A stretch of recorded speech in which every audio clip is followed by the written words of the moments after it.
আমি যাবো, তুমি যাবো না?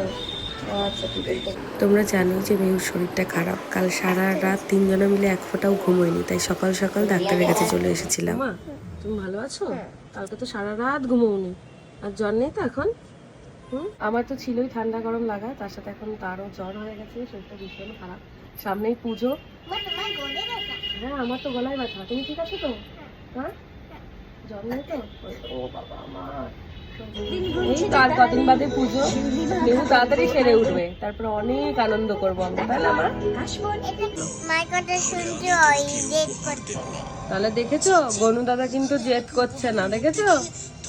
হ্যাঁ মায়ের কথা শুনতে হয়। হ্যাঁ কাউকে মারবে না।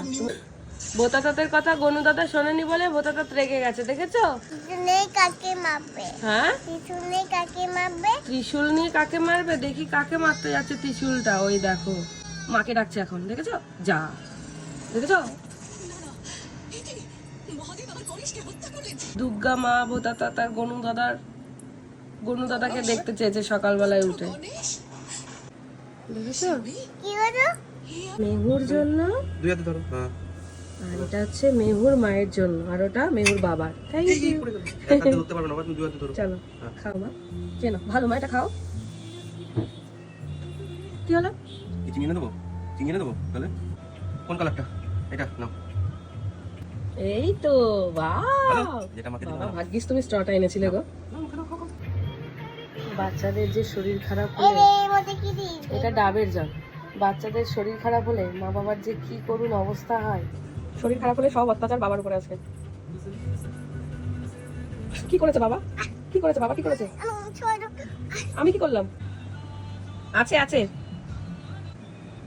হ্যালো, জ্বরটা কি কমলো? বাবা গা পুড়ে যাচ্ছিল পুরো।